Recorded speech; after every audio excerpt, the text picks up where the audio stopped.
반갑습니다. 편의점 아저씨 봉다로입니다.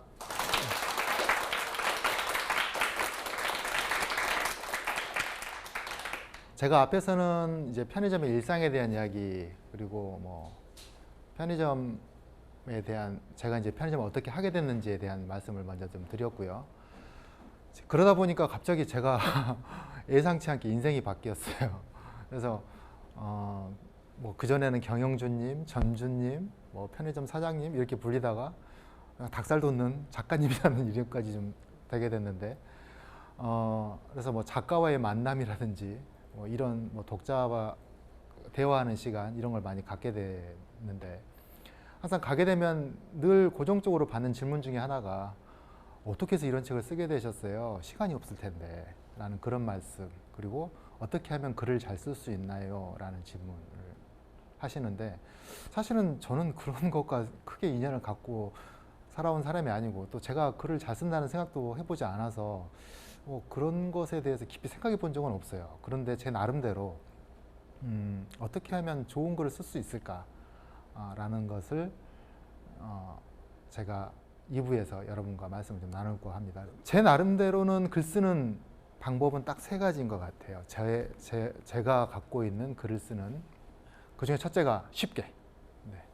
글을 어떻게 하면 잘 쓸 수 있나요? 라고 하면 저는 첫 번째로 그냥 쉽게 쓰세요 라고 말씀을 좀 드려요. 잘 쓰려고 생각하지 말고 쉽게 쓰자. 막 화려하게 쓰려고 하고 꾸미려고 하고 막 그러잖아요. 근데 글이라는 게 내가 갖고 있는 생각을 다른 사람에게 전달해 주는 거잖아요. 근데 그 전달이라는 게 결국에는 알려주려고 하는 건데, 그게 어려우면, 엊그제 수능 시험이 있었잖아요. 근데 지문을 보면 막 너무너무 어려운 거예요, 국어 시험이. 근데 그걸 보고 자란 사람들은 어떨까 하는 그런 걱정이 좀 드는데, 물론 그분들이 이 정도는 읽을 줄 알아야지 대학에서 어느 정도 수업을 따라갈 수 있겠다라는 그런 생각에서 그런 문제를 출제하시는 것 같아요. 하지만 또 한편으로는 어려운 글을 우리는 너무 많이 범람하고 보면서 어려운 글을 멋진 글 또는 잘 쓴 글의 표본으로 생각하고 있지는 않나. 물론 그렇게 생각하지는 않으시겠죠. 근데 어쨌든 좋은 글을 쓴다는 건 쉽게 쓰는 게 가장 큰 방법 중에 하나가 아니겠는가, 이걸 첫 번째 말씀을 드리고 싶고요. 저는 어떤 글을 쓰는데 제가 어떤 걸 매체를 구애받는다든지 시간을 구애받는지 하면서 쓰고 있지는 않습니다. 지금 보시다시피 그 우유박스인데, 우유박스 위에 그 제 수첩이 있어요. 그래서 언제든지 우유박스에 앉아서라도 쓰고, 또는 요즘에 휴대폰 있잖아요. 휴대폰 메모장에도 쓰고. 이번에 쓴 책 중에 어디 도서관이나 아니면 카페 같은 데 가가지고 조용히 앉아서 쓴 글은 하나도 없었습니다. 전부 편의점 카운터에 앉아서 손님들이 오는 간간히, 또는 어떤 우유 박스에 앉아가지고, 아까 제가 말씀드렸듯이 편의점 냉장고 안에 사람이 들어가잖아요. 그 냉장고 안에 들어가서도 쓰고, 라면 박스를 정리하다가 박스 하나 딱 뜯어서 글 쓰고 싶다 해서 한번 메모를 써놓기도 하고, 그걸 이제 모아서 아침에 정리해서 쓰고, 뭐 그런 일상을 좀 보냈고요. 거기에 대해서도 구체적으로는 다시 뒤에도 말씀을 드리도록 할게요. 두 번째는 솔직하게 쓴다라는 건데, 이것도 길게 설명할 필요는 없을 것 같아요. 편의점에는 물건에 다 등급이 매겨져 있는 거 아세요? 잘 모르시겠죠. 여러분은 모르시겠지만 저희는 아침에 편의점에서 물건을 이제 발주라고 하는데, 본사에 주문을 해요. 그러면 물건 이름은 옆에 A, B, C, D 등급이 매겨져 있습니다. A 등급이 제일 잘 팔리는 물건이고요. B 등급이 그 다음, C 등급, D 등급이 되면 탈락, 없어지는 거예요. 그런데 가끔은 저희 가게 단골 손님이 자주 찾는 물건인데 그게 갑자기 D가 돼버린 거예요. D 등급 물건은 이제 못 들어오거든요. 그러면 손님한테 오면 말씀을 드리죠. 이 물건은 앞으로 이제 못 들어올 것 같아요. 손님이 눈을 코드랗게 뜨면서 왜요? 그러면 저는 팔고 싶은데 이게 어쩔 수 없네요. 이게 이제 편의점에서 벌어지고 있는, 우리 눈에 보이지 않는 진열대의 경쟁인데, 그래서 제조사들끼리는 그 진열대에서 D등급에 밀려나지 않으려고 엄청난 경쟁을 서로 벌여요. 그래서 같은 새우과자를 만드는 회사가 한 서너 군데 있다. 그러면 어떤 새우과자는 A등급, 어떤 새우과자는 B등급, 그러다가 D등급이 되면 그건 밀려나니까 C등급 중 밀려나면 그 회사는 안 되겠다 싶어가지고 행사를 벌이죠. 그게 바로 여러분이 드시는 1+1, 2+1. 많이 팔려야 되니까. 물론 원 플러스 원, 투 플러스 원이 꼭 그런 이유 때문에만 하는 것은 아니지만 편의점 안에서 벌어지는 여러 가지 판촉 행사들은 상당수가 그 편의점 안의 진열대에서 밀려나지 않기 위한 제조사들의 경쟁입니다. 그런데 가끔 이제 하나의 에피소드인데 저희 편의점 꼬마 친구 중에 피자 젤리를 굉장히 좋아하는 친구가 있었어요. 방금 이 사파에 나오는 친구인데 이름이 지효라는 귀여운 별명을 가진 친구인데 어느 날은 피자 젤리가 D가 돼 있는 거예요. 머릿속으로 아유 우리 지효 어쩌나. 매일 저녁에 저희 편의점에 위치한 빌딩에 어린이집이 있는데 어린이집 끝나면 애들이 꼭 손을 잡고 엄마 손 잡고 편의점에 들렸다 가요. 이제 지효가 다음에 왔을 때 지효를 꼬드기는 거예요. 지효야 피자 젤리보다 버거 젤리가 더 맛있어. 앞으로 그거 먹자. 근데 그런 에피소드인데 이게 지효예요.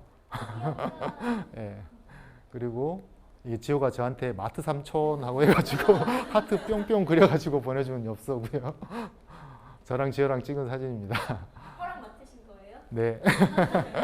그래서 이제 편의점의 이런 어떤 일상들을 그냥 편의점에서 발생하는 원 플러스 원 행사는 이런 겁니다. 투 플러스 원 행사는 원래 이런 거예요. 라고 설명을 드리면 딱딱한 이야기가 되죠. 물론 제가 의도한 바는 아니지만 어떻게든 저는 쉽게 말씀을 드리고 싶었어요. 그래서 그걸 지호가 피자 젤리를 사가는 그 에피소드에 담았던 거고 책을 읽은 독자분들이 저한테 하시는 말씀 중에 가장 듣기 좋은 서평 중에 하나가 편의점의 여러저런 일상들을 참 쉽게 그리고 가볍게 접할 수 있게 되었네요 라는 말씀 들을 때 참 뿌듯함을 느끼는데 그래서 이제 책의 내용 중에는 저렇게 편의점에서 우리가 판매하는 각 물건들의 매입가가 어떻게 되는지 판매가가 어떻게 되는지 마진율이 어떻게 되는지까지도 솔직하게 다 공개를 해서 말씀을 드리고 있어요. 사실은 그것 때문에 편의점 본사에서 좀 싫어해요. 너무 많은 걸 말해줬다라고 이야기는 하는데 이걸 이야기하려고 했던 이유는 사실은 단순히 우리는 이렇게 해서 이 정도 남아요 라고 말씀을 드리려고 했던 건 아니고요. 편의점에서 가장 많이 팔리는 물건은 뭘까요? 네, 담배예요. 매출 중에 얼마나 차지할까요? 30%예요? 네. 점포마다 다른데 적으면 20%, 많으면 50%. 대충 절반 정도예요. 저희 점포도 한 40% 정도는 담배가 차지하는 것 같아요. 담배 한 갑 팔아서 남는 이익은 또 얼마나 될까요? 10%, 9% 정도 마진밖에 안 돼요. 담배값이 지금 올라서 4,500원인데 담배 한 갑 팔면 한 400원 남는 거죠. 근데 그렇게 박한 마진의 담배가 가장 많이 팔리는 게 편의점 점주들의 가슴 아픔이랍니다. 이걸 말씀을 드리려면 제가 다른 품목까지 쭉 말씀을 좀 드려야 될 것 같아서 솔직하게 쭉 털어놓는 입장에서 제가 공개를 했던 거지 단순히 뭐 원가 공개하려고 했던 건 아니고요. 화면에 보시면 오른쪽에 나온 건 제가 출판사에 보내기 전에 제가 직접 그린 거고 왼쪽에 있는 건 전문 일러스트를 하시는 분께서 예쁘게 다시 다듬어 주신 거예요. 제가 이걸 쓸 때는 이건 100번의 말보다는 그림이나 도표로 보여주는 게 훨씬 낫겠다라는 생각에서 좀 그렸던 거고 그래서 사람을 감동시키는 이야기 그리고 사람들의 공감을 갖는 이야기는 숨기고 또 딱딱하게 각을 잡고 하는 이야기보다는 그냥 있는 그대로 저의 삶들은 이래요 그리고 내면은 이래요 라고 말을 하면 그렇게 됐을 때 사람들은 더 이해하고 공감하고 그렇게 되지 않나 라는 그런 생각입니다. 이것보다 저는 사실은 가장 크게 좋은 글을 쓰는 원칙으로 제 나름대로 잡고 있는 거는 세 번째입니다. 마감을 정해서 쓴다는 거예요. 마감을 정해서 쓴다라고 하는 게 무슨 의미일까요? 신문 기자들 마감을 뭐라고 표현하죠? 예, 데드라인이라고 표현을 해요. 근데 개인적으로 글을 쓰면서 데드라인을 정해보신 적 있나요? 여러분 그런 경험 해보셨을 거예요. 어떤 목표나 마감 시간이 닥쳐오면 없던 일이 막 초인적으로 생기는 거 있죠. 글도 마찬가지인 것 같아요. 자기 나름대로 마감을 정해서 쓰는 건데 근데 자영업자가 글을 쓰면서 마감을 정한다는 건 참 쉽지 않은 일이에요. 왜냐하면 그게 직업이 아닌데 자기 스스로 마감을 정하는 거죠. 제가 일부에서 잠깐 말씀을 드렸는데 저는 편의점에서 14시간을 사는 편의점 인간입니다. 5시에 집에서 일어나고 편의점에 도착하면 6시예요. 6시에 도착하면 가장 먼저 하는 일은 새벽에 들어온 삼각김밥, 샌드위치, 도시락을 진열하는 일입니다. 그걸 진열하면 한 7시 정도 돼요. 제 나름대로는 또 연관 진열을 한답니다. 그래서 소고기나 뭐 고기로 된 삼각김밥은 끼리끼리, 해물로 된 삼각김밥은 끼리끼리 진열을 하면서 주문을 외워요. 아, 오늘 장사 잘 되게 해주세요. 손님들이 이거 먹고 오늘 힘내서 일할 수 있도록 기운을 주세요. 제 나름대로는 그렇게 따뜻한 마음을 담아 진열을 하려고 노력을 하는데 7시에 진열을 마치면 8시까지 저희 편의점의 가장 피크 시간이 8시부터 시작을 해요. 직장인들이 보통 8시, 9시 이때가 출근을 많이 하시잖아요. 그러면 7시부터 8시까지가 제가 편의점에서 유일하게 갖고 있는 제 혼자만의 호젓한 시간입니다. 그러면 편의점에 요즘에 1,000원짜리 커피 있잖아요. 원두커피. 그건 저희들이 점주들이 가장 즐겨 마시는 커피인데 왜냐하면 그건 재고가 디스카운트가 안 돼서 저희가 그나마 편하게 뽑아 먹는 건데 그걸 한 잔 뽑아서 나름대로 우아하게 에스프레소 한 잔 뽑아서 마시면서 저는 제 나름대로 8시까지를 데드라인으로 잡았어요. 7시부터 8시까지 나는 꼭 쓴다. 그래서 하루에 한 꼭지씩 꼭 글을 썼고요. 편의점 점주들은 발주 마감 시간이라는 게 있어요. 다음날 팔 물건을 이제 본사에 발주를 넣는 건데 그 마감 시간이 제가 소속되어 있는 브랜드는 9시 50분입니다. 보통 그 정도예요. 9시 40분인 브랜드도 있고 10시인 브랜드도 있고. 그래서 어느 편의점 점주든지 그 시간 되면 굉장히 바쁠 거예요. 한번 가보세요. 9시 반쯤에 가서 편의점 점주가 뭔가 열심히 하고 있으면 그건 발주하고 있는 거예요. 그런데 그 발주가 보통 짧으면 30분, 길면 1시간 정도 걸려요. 저희 점포는 한 1시간 정도 걸리거든요. 그래서 9시 50분에 발주 마감을 하려면 9시부터는 발주를 시작을 해야 돼요. 7시부터 글을 시작해서 8시까지 글을 쓰고 8시부터 9시까지는 굉장히 바쁜 시간이잖아요. 그때는 제가 썼던 글을 이렇게 보면서 손님들 오면 또 막 이렇게 스캔하고 그렇게 퇴고를 했고요. 그리고 9시 되면 이제 그다음부터는 이제 발주를 했어요. 상품 발주를. 그러니까 저는 하루에 2번의 마감을 했던 거예요. 제 나름의 원고 마감, 하나는 발주 마감, 2번의 마감을 했던 건데 참 슬픈 이야기인데 그러다가 글 쓰다가 정신 팔려가지고 발주를 놓친 적이 있어요.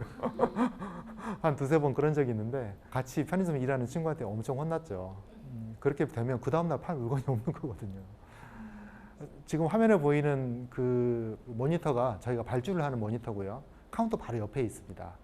그리고 이게 카운터 앞에 제가 조그만 패드를 놔두고 제가 평소에는 뭐 휴대폰 메모장이나 라면 박스 뒤에나 뭐 그 다음에 저희 영수증 뒷면 이런 데 원고를 써놨다가 아까 말씀드린 7시에서 8시 사이에 이제 거기 옮겨 담으면서 문장으로 만드는 과정을 했고 그리고 나서 하루 종일 바빠요. 발주 끝나면 이제 물건 진열하고 진열 끝나고 나면 점심 손님 몰려오고 그러고 나서 조금 한가한 시간이 오후 한 3시 정도. 그 전에는 거의 앉지도 못하고 거의 계속 일을 해야 됩니다. 편의점에서 일해보신 분들은 알겠지만 점주들의 뭐 식사라고 해봤자 팩이난 삼각김밥, 도시락 이런 거 데워서 다시 먹고 그래서 오후 3시까지 일을 하는데 오후 3시까지 일하고 나면 잠깐 호젓한 시간에 이건 저희 편의점 창고예요. 예. 저희는 그나마 약간 창고가 좀 넓어서 창고 옆에 데스크탑 컴퓨터를 하나 놔두고 거기에서 이제 그날 썼던 원고를 약간 다시 수정을 해서 매일매일 제 나름대로 목표를 잡았어요. 오후 3시에는 꼭 편의점 점주들의 카페에 이 글을 올린다 라고 하는 이런 식으로 마감을 정해놓고 글을 쓰게 되면 그 마감 시간이 다가오면 제 나름대로 심장이 쫄깃쫄깃해지면서 빨리 끝내야지. 특히 저는 아까 말씀드린 대로 9시까지 안 끝내면 발주를 못하는 거예요. 장사를 못하는 거기 때문에 그렇게 썼는데 그렇게 글을 쓰다 보니까 약간 문장이 더 스피드하게 나온 것 같아요. 사실 가장 좋은 글은 빠르게 읽히는 글, 술술 읽히는 글이라고 다들 이야기하잖아요. 술술 읽히는 글은 사실은 빨리 썼을 때 그리고 막힘없이 썼을 때인 것 같고 누가 저에게 가르쳐 준 건 아니지만 어떤 글 잘 쓰는 방법에 대한 책들 요즘에 많이 나오잖아요. 거기에도 보면 이런 이야기들이 빠짐없이 나오길래 내가 틀린 건 아니었네 라는 그런 생각을 하게 됩니다. 그런데 방금 말했던 쉽게 쓰기 그리고 솔직하게 쓰기 그리고 마감을 정해서 쓰기 이 3가지보다 더 중요한 건 사실은 따로 있습니다. 뭡니까? 예, 책이죠. 독서대에 있는 책인데 여러분 편의점에 가시면 포스가 화면이 2개가 있어요. 하나는 손님이 보시는 포스 화면이고요. 하나는 주인이 보는 근무자가 보는 포스인데 그 포스 화면과 화면 사이에 조그만 공간이 있어요. 그 공간에 독서들을 놔두고 책을 놔두고 있는데 저희 편의점은 조금 바쁜 편의점이다 보니까 앉아 있을 시간이 없어요. 서서 있어야 되는데 서서 한번 책을 봐보자 라는 생각에서 저렇게 놔두고 책을 읽는데 좀 고지식한 말일지 모르겠지만 사실은 독서량이 글 쓰는데 가장 큰 좌우를 하는 것 같아요. 왜냐하면 인풋이 없으면 아웃풋이 있을 수가 없잖아요. 근데 저는 어렸을 때부터 제 나름대로는 책을 읽는 걸 굉장히 조금 좋아했었어요. 그래서 책을 좀 가까이 했었고 편의점을 하기 전부터 책을 좀 가까이 하는 그런 삶을 살아왔는데 자영업을 하다 보니까 자연히 좀 멀어지게 돼요.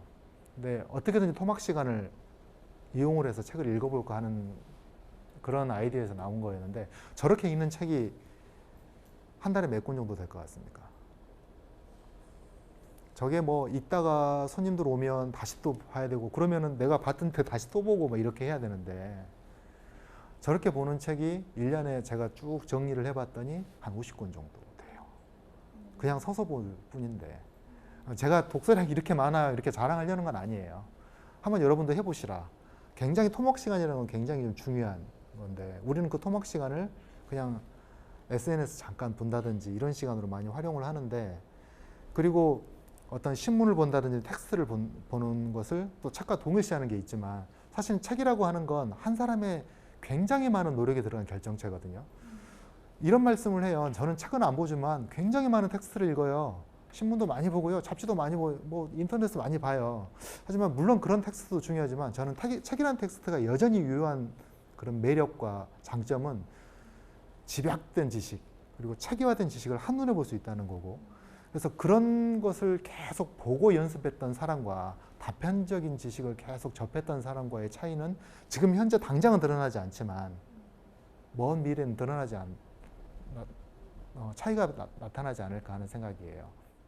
제 나름대로는 편의점을 시작하고 지금 5년 동안 저렇게 편의점 앞에 안에서 책을 펼쳐 놓으면서 저게 누구와 저에게 시킨 일은 아니었지만 나는 이 삶을 살다 보면 지금과 또 다른 삶을 또 기회가 있을 거야 라는 뭐 그렇다고 해서 제가 지금 편의점을 하는 일에 대해서 싫어한다든지 부끄러워한다든지 그런 건 절대 아니고요. 저는 지금 하는 일을 굉장히 자랑스러워 하는데 내가 지금 삶 삶과 다른 삶의 준비를 항상 독서를 통해서 해왔던 것 같고 글을 잘 쓰는 가장 큰 비결 중에 하나는 다른 거 다 필요 없고 결국에는 독서량이 좌우하지 않겠는가라는 생각이 듭니다.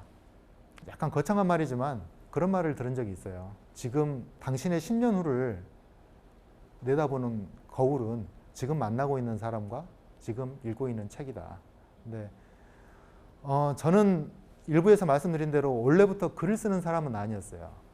잡지사에서 프리랜서 일을 해보기는 했지만 내가 글을 써서 뭔가 전업적인 작가로서 살겠다라는 생각을 단 한 번도 해본 적이 없었고 또 그런 삶을 살아왔는데 어쩌다 보니까 책을 내게 됐고 물론 이제 단 한 권의 책이지만 이제 사람들이 작가라고 불러주시는데 가장 중요한 건 결국에는 내가 지금까지 살아온 삶과 다른 삶을 살아야겠다라고 하는 어떤 내 마음속의 의지를 잃지 않고 살아가는 것 그것이 새로운 삶을 개척하는 데 있어서 디딤돌이 되지 않겠나라는 생각이 듭니다. 브라보 재즈 라이프라고 하는 영화가 있어요. 독립영화인데 그 영화는 우리나라의 재즈 1세대 가수분들을 재즈 동호회 회원들이 인터넷 재즈 동호회 회원들이 찾아다니면서 인터뷰를 하는 그런 내용이에요. 그런데 재즈 가수의 데모라고 불리시는 박성현 가수님이 계시는데 그분이 후배들이 만들어 놓은 어떤 재즈 공연에서 무대에 서서 무대 인사로서 처음 했던 멘트가 이런 멘트예요. 외롭고 괴로울 때 나는 생각했어요. 나는 브루스를 더 잘 부르게 될 거야. 저는 그 말 들을 때 참 많이 감동을 했었는데 지금은 재즈 많이 들으시잖아요. 참 좋은 음악이라고 사람들이 칭찬하고 또 이렇게 즐기고 하는데 1960년대, 70년대 우리나라에 재즈라는 음악은 아무도 알아주지 않는 음악이었거든요. 그런데 그런 재즈 음악을 한 30년, 40년 해오신 분들인데 블루스라는 음악은 흑인들이 노예노동을 하면서 그런 힘듦을 달래기 위해서 처음에 시작했던 그런 음악이었거든요. 근데 이분은 브루스를 부르면서 늘 그런 생각을 하셨다는 거예요. 이런 힘듦, 나의 고통, 이건 내가 더 브루스를 잘 부르게 만들기 위한 신의 어떤 숙제이고 축복일 수 있다. 그런 식의 명언으로 엮어서 무대에서 말씀을 해주셨는데 저는 편의점에서 일을 하면서 늘 이런 생각을 했어요. 내가 어쩌다 보니 편의점을 시작하게 됐는데 이건 브루스를 더 잘 부르게 하기 위한 내게 준 하나의 숙제일 거야. 나도 브루스를 더 잘 부르게 될 거야 라는 생각을 하면서 살아왔었어요. 내 나름대로 어디에 발표할 줄 모르는, 이걸 출판사에서 받아줄 거라는 생각도 하지 않았고 이게 출판될 거라는 생각도 하지 않았지만 그냥 무조건 썼던 거였고 그걸 출판사에 보내봤고 출판사에 보냈는데 바로 메일이 오더라고요. 그래서 이걸 한번 책으로 출판해 보는 게 어떨까요? 라고 해서 저는 처음에 이게 무슨 그런 보이스피싱인 줄 알았어요. 꿈인가? 지금도 사실은 여러분 앞에 앉아서 말씀을 나누는 게 꿈 같은 그런 일상인데 그냥 저는 평범한 편의점 아저씨일 뿐인데 제가 글을 쓰고 뭔가 책을 읽고 하는 걸 놓치지 않았고 그렇게 보냈는데 출판사라는 곳에서 전화가 왔고 그리고 책을 내게 됐고 그리고 나서 이제 여러분과 지금 이렇게 만나서 말씀 나누고 있습니다. 저는 이제 봉다로란 이름인데 사실 이건 필명입니다. 제가 인터넷 카페에 글을 쓸 때 쓰던 닉네임이 복면다로라는 닉네임이에요. 이 영화 혹시 보신 적 있으신가요? 네, 여기에는 그런 세대가 있으신 것도 같고 그 세대 아닌 분도 계신 것 같은데 이경규 씨가 제작을 한 영화고 차태현 씨가 주연을 했는데 주인공인 차태현 씨가 사용하는 극중 이름이 봉다로예요. 근데 나이트클럽 락 가수예요. 또 락 가수는 락에 또 자존심이 있잖아요. 근데 어느 날은 그 엔터테인먼트 사장님이 지나가다가 이분을 픽업한 거예요. 그래서 너 한번 서울에 올라서 가수 해보지 않을래? 라고 했는데 세상에나 트로트 가수를 시키는 거예요. 락 가수의 자존심이 무너지는 순간이었죠. 그런데 여러 가지 이유로 복면을 쓰고 이제 트로트를 부르게 되는데 그게 이제 대박이 난 거예요. 그리고 나서 트로트 가수로 성공을 하게 됩니다. 나중에 이제 영화를 보신 분들 알겠지만 결말로는 다시 락 가수로 되돌아오게 돼요. 다른 사람들에게는 참 평범한 그저 코미디 영화였지만 저는 이 영화의 복면을 쓴 다로의 모습을 보면서 편의점에 있는 제 모습 같다는 생각이 좀 들었어요. 조끼를 입고 카운터에 서 있는 제 모습. 카운터에 서 있으면 편의점 유리창에 제 모습이 비쳐요. 지금이야 굉장히 익숙한 모습인데 처음에 편의점을 오픈하고 한 몇 개월, 몇 년, 한 1년 동안도 그랬던 것 같아요. 제가 일하는 편의점이 처음부터 장사가 잘 되는 편의점은 아니었거든요. 너무너무 힘든 적이 있었어요. 오피스에 있는 편의점은 그 오피스에 있는 편의점에 몇 개 층이나 회사가 들어오냐에 따라서 매출이 좌우돼요. 저희가 입주해 있는 빌딩이 30층짜리 빌딩인데 처음에 입주해 있는 회사가 5개 층밖에 되지 않았어요. 아래에 손님이 너무 안 와가지고 큰일 났다. 이거 나 망하는 거 아니야. 나 지금까지 또 여러 번 망했는데 또 망하는 거 아니야. 이거 그만둘까 하는 생각도 해봤죠. 그래서 또 한편으로는 그래 이거 아버지 하지 말고 내가 한다고 한 걸 오히려 잘한 것 같아 이런 생각을 했는데 운이 좋게 여러 회사들이 좀 들어오면서 입주가 꽉 찼고 그러면서 편의점이 좀 잘 되기 시작을 했고 그러면서 이제 조끼를 입은 제 모습이 점점 더 자연스럽게 다가왔고요. 그래서 이제 카페 닉네임을 정하면서 그래 나는 복면을 쓴 다로다 라는 생각으로 복면다로라는 닉네임으로서 활동을 해왔는데 그래서 출판사에 보낼 때도 장난스럽게 안녕하세요 저는 편의점을 하는 복면다로라고 합니다 라고 보내왔는데 그 스토리가 괜찮은 것 같다 라고 해서 출판사에서 봉다로라고 하는 이름으로 나왔고 지금은 그 이름이 더 익숙해요. 그래서 지금은 가끔씩 전화를 해서 제 원래 이름으로 누군가 이야기를 하면 끊으려고 해요. 저는 이런 사람입니다. 조끼를 입고 하루에 편의점에서 시작하고 편의점에서 하루를 끝맺는 사람이고요. 저하고 싱크로율이 좀 맞나요? 이렇게 살아가고 있습니다. 요즘에 편의점 업계가 참 많이 힘들어요. 아시다시피 임금도 많이 오르고 물론 청년들의 입장에서도 임금을 많이 올라야 되고 경제가 또 나아지면 또 그런 조건이 잘 풀리겠죠. 하지만 저는 그나마 조금 잘 되는 편의점을 운영하고 있어서 그게 제 능력의 어떤 결과가 아니라 하늘이 도왔구나라는 생각을 하면서 살아왔고 늘 감사하는 마음으로 살고 있습니다. 그래서 그 감사하는 마음을 사람들에게 어떻게 제가 한번 갚아볼까라는 생각에서 작은 에피소드를 한번 쓰기 시작했던 거였고 그러다 보니까 어쩌다 보니 작가가 됐네요. 그래서 이제는 이걸 제 운명, 제가 나아갈 길이라고 생각을 하고 있고요. 그래서 이제 앞으로는 계속 글을 쓰는 일을 하는 걸, 제가 틈틈이 글을 쓰는 일을 하는 것을 제 다른 업으로 생각을 하고 있고, 최근에는 일본에 갔다 왔어요. 이제 요즘에 책이 나오고 나서 좀 바빠지니까 알바를 조금 몇 명을 쓰기 시작을 했거든요. 그래서 이제 직원들에게 가게를 좀 맡겨놓고 일주일 동안 일본에 가서 일주일 동안 일본에서 뭘 했을 것 같습니까? 단 하루도 빠지지 않고 계속 편의점을 왔다 갔다 하면서 그쪽의 편의점을 봤는데, 그러면서 느끼는 게 꽤 많았어요. 아, 저는 우리나라 편의점이 꽤 문제가 많다고 생각을 했어요. 물론 문제가 많죠. 처음에 강의를 시작할 때 말씀을 드린 것처럼 인구 비례해서 지금 우리나라 편의점은 굉장히 많아요.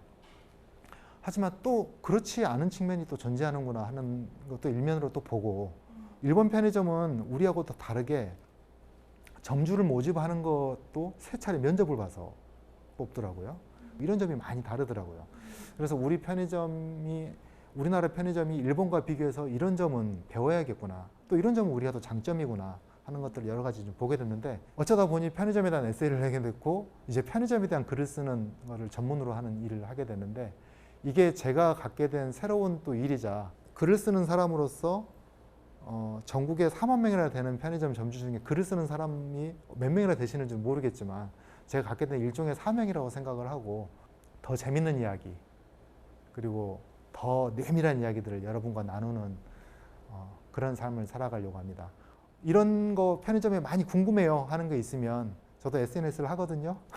검색하셔서 많이 물어봐 주시면 허락하는 범위 안에서 다 가르쳐 드릴 수는 없고요. 여러분과 이야기 나누는 그런 계기가 되었으면 합니다. 오늘도 말씀드려줘서 고맙습니다. 네, 매일 갑니다. 편의점. 여러분도 매일 가시죠? 네. 네, 편의점에서 뵙겠습니다. 고맙습니다.